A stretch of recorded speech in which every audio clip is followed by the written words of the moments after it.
ஆசீர்வதிக்கப்பட்டவர்கள், தேவனுடைய கிருபையை பெற்றவர்கள் ஆசீர்வதிக்கப்பட்டவர்கள்.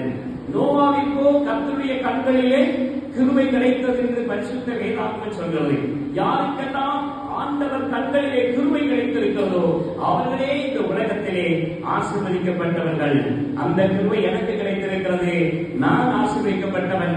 அந்த கிருபை பாஸ்தியாக கிடைத்திருக்கிறது, அவர்கள் ஆசீர்வதிக்கப்பட்டவர்கள். அந்த கிருபை விமலுக்கும் ஜெசிக்கும் குடும்பத்துக்கும் கிடைத்திருக்கிறது, ஆகவே அவர்கள் ஆசீர்வதிக்கப்பட்டவர்கள்.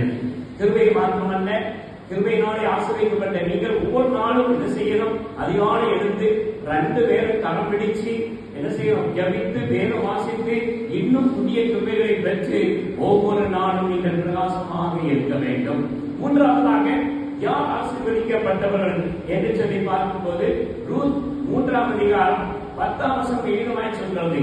மணவாளனாகிய போவாஸ் தனக்கு மனைவியாக வரப்போகிற ரூத்தை பார்த்து சொல்லக்கூடிய ஒரு வார்த்தை, மகனே நீ ஆசீர்வதிக்கப்படுவாயாக, உன் முந்தின நற்குணத்தை பார்க்கிறோம், உன் பிந்தின நற்குணம் உத்தமமாயிருந்தது.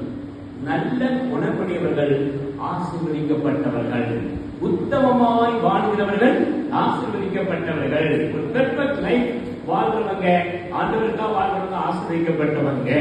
இந்த நாளிலே கடைபிடிக்க போகிற அன்பு மகன் விமலும் ஜெசியும் இந்த பிடித்த கையை அவர்கள் தாத்தாவானாலும் அவர்கள் பாட்டியாலும் காணும் வரைக்கும் ஒருவர் கையை ஒருவர் பிடித்து ஒருவரை ஒருவர் தாங்கி ஒருவரை ஒருவர் விட்டு கொடுக்காமல் ஒருவரை ஒருவர் என்ன செய்யணும்? நேசித்து கடைசி வரையும் உனக்கு நீ எனக்கு நான் நமக்கு ஆண்டவராய் இயேசு கிறிஸ்து என்கிறதான ஒரு உத்தமத்தோடு கூட இவர்கள் வாழ்வார்கள் என்று சொன்னால் இவர்களே ஆசீர்வதிக்கப்பட்டவர்கள்.